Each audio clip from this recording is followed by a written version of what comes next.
Welcome to doctor மைத்லிஸ் music therapy channel.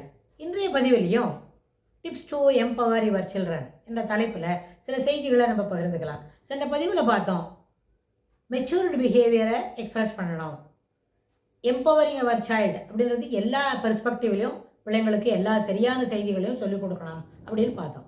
சரியான செய்திகள்னு வரும்போது நம்ம ஒரு விஷயத்தை சொல்கிறோம், அதை அவங்க சரியான பெர்ஸ்பெக்டிவில் எடுத்துக்கணும் அப்படி இருக்குது. ஆனால் ப்ரெசன்ட் சினாரியோவில் எல்லா பசங்களுக்குமே அவங்க சௌகரியம் போல் இருக்கணும். அவங்களுக்கு இப்போ நிறைய பசங்களோட பேரண்ட்ஸு 2 பேரும் வேலை செய்கிறாங்க. பேரண்ட்ஸ் எல்லாம் ஆஃபீஸ் கோயர்ஸாக இருந்தால் பிள்ளைங்க தானே ஸ்கூல்லேருந்து வந்து சாப்பாடு போட்டுக்கிட்டு சாப்பிட்டு அந்த பரிவு அன்பு அந்த ஒரு ஜாலியாக விளையாட்டு பராக்கில் சாப்பாடு சாப்பிட்றது அதெல்லாம் இல்லை. கவனமாக சாப்பிட்டுட்டு அதை அந்த பாத்திரத்தெல்லாம் ஆர்கனைஸ் பண்ணி வச்சுட்டு திருப்பி அவங்க விளையாட போனோம், இல்லை எழுதணும், அதுபோல் எதானே செய்யணும். அவங்களுக்கே என்ன யோசனை இருக்கோ அதான். இல்லை போனால் அவங்க என்ன பண்ணலாம், வேலை எதுவும் பண்ணாட்டா அமைதியாக படுத்துட்டு தூங்கலாம். இருக்கவே இருக்குது இந்த கேட்ஜெட்டு இது ஏன்னா வச்சுட்டு கொஞ்சம் நேரம் பார்ப்பாங்க. ஸோ அது மாதிரி இருக்கும்பொழுது அவங்களுக்கு இன்டராக்ஷன் அப்படின்றது ஃபேமிலிக்குள்ளே இல்லை, வீட்டில் ஹோம் ஃப்ரண்ட்டில் என்டர்டெயின்மெண்ட்ன்றது கிடையாது. ஹோம் ஃப்ரண்ட்டில் இன்டராக்ஷன்ஸ் இல்லை. சோஷியல் இன்டராக்ஷன்றது வெளியில் போய் வேறு அவுட் சைடர்ஸோட பேசுகிறது மட்டும் இல்லை, நம்ம வீட்டிலே நம்ம இருக்கிறவங்களோட பேசுகிறது வாய்ப்பே இல்லை. அவங்க என்ன நினைக்கிறாங்க, அப்பாவும் அம்மாவும் ஆஃபீஸ் போயிருக்காங்க, வீட்டில் வேறு யாரும் கிடையாது, நீங்கள் 3:30 மணிக்கு ஸ்கூல்லேருந்து வந்தால் வி ஷுட் டேக் யுவர் ஸ்நாக்ஸோ பிஸ்கெட்ஸோ என்ன இருக்கோ அதை நம்மளே எடுக்கணும்.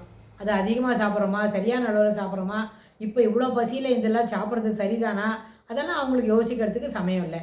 எனக்கு தெரிஞ்ச ஒரு பேரண்ட்ஸ் 2 பேரும் ஆஃபீஸ் போகிறவங்க, ஒருத்தர் மட்டும் இருப்பாங்க.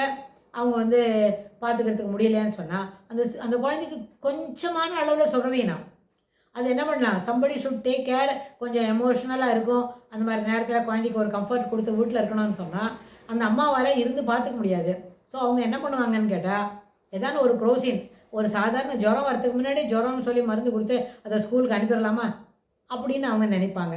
நம்மள்கிட்ட கூட கேட்பாங்க, no it is not at all required, அப்படியெல்லாம் நீ என்ன பண்ணக்கூடாது, ஜுரம் வரத்துக்கு முன்னாடியே ஜுரம்னு சொல்லி ஃபீவர் மருந்து கொடுத்துட்டு குழந்தைய ஸ்கூலுக்கு அனுப்பாத, ஒரு நாளைக்கு வீட்டில் படுத்துக்கிட்டு இருக்கட்டும். இல்லையே எங்கள் வீட்டில் அதை குழந்தைய பார்த்துக்கிறதுக்கு ஆளே இல்லையே, கிடையாது, யாரும் பார்க்க மாட்டாங்களே, இல்லை கிடையாதே அப்படின்னு ஃபீல் பண்ணுவாங்க.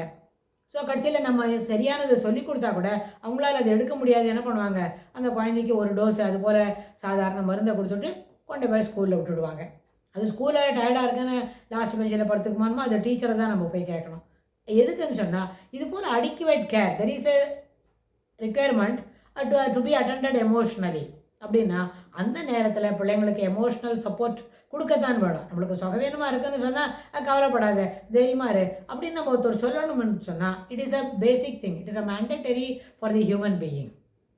இது தாயான்னு சொல்லணும், இல்லை கிராண்ட் மதரான சொல்லணும், பாட்டி சொல்லலாம், இல்லை வீட்டில் இருக்கிற வேறு இன்னும் யார் சொன்னாலும் தட் வில் பி ஆஃப் என்ன ஹெல்ப்ஃபுல். அந்த சைல்டோட எமோஷ்னல் ஸ்டெபிலிட்டியை அது வந்து இன்னும் கொஞ்சம் ஊர்ஜிதப்படுத்தும், என்ஹான்ஸ் பண்ணும், ஸ்டெபிலைஸ் பண்ணும். ஸ்டெபிலிட்டி வந்து அன்ஸ்டேபிளாக ஆகாமல் ஸ்டேபிளாக இருக்கும். அப்போது என்ன இருக்குது, நம்மளோட சப்போர்ட்டுக்கு மனுஷங்க இருக்கிறாங்க, we are not alone, we are being supported அப்படின்றது அவங்களுக்கு தெரிய வரும். ஸோ இந்த பெர்ஸ்பெக்டிவில் யோசிக்கும் பொழுது எமோஷ்னல் ஸ்டெபிலிட்டியை வளர்த்துக்கணும் அப்படின்றது கூட ஒரு சரியான டிப்பு தான். ஆனால் எமோஷ்னல் ஸ்டெபிலிட்டியை வளர்த்துக்கிறதுக்கு இண்டிவிஜுவல் மட்டுமே போதாது. அந்த ஸ்கூல் போகிற பசங்க மட்டுமே என்ன, இட் இஸ் நாட் சஃபிஷியன்ட். இந்த எமோஷ்னல் ஸ்டெபிலிட்டி கொடுக்கறதுக்கு இந்த குழந்தைகளை காட்டாலும் வயதில் பெரியவங்க இருக்கிறவங்க தான் அந்த எமோஷ்னல் ஸ்டெபிலிட்டி கொடுக்க முடியும். That is the words of comforts இருக்கு இல்லையா, சென்ஸ் ஆஃப் கம்ஃபர்ட்ஸ் இருக்குதுன்னு சொன்னால் வசதியாக உட்காந்துக்கிறோம், குளிர் சாதன வசதியில் இருக்கிறோம், அப்புறம் நிறைய ரோட்டில் நடக்காமல் we are going by vehicle அப்படின்லாம் இருக்குது. தட் இஸ் அந்த கம்ஃபர்ட் வேறு. ஆனால் mentally you should give the comfort அப்படின்னு சொன்னால் this is something different. Emotional ஸ்டெபிலிட்டியை என்ன, எமோஷ்னலாக பேலன்ஸ்ட் எமோஷன் இருக்கணும் அப்படின்னா it should be in stable condition. For that comforting words is mandatory அப்படின்னு சொல்லி இந்த பதிவை நம்ம நிறைவு செய்கிறோம். இதுக்கு தொடர்புடைய செய்திகளை வரப்போகிற பகுதிகளிலும் பார்க்கலாம். தேங்க்ஸ் ஃபார் வாட்சிங்.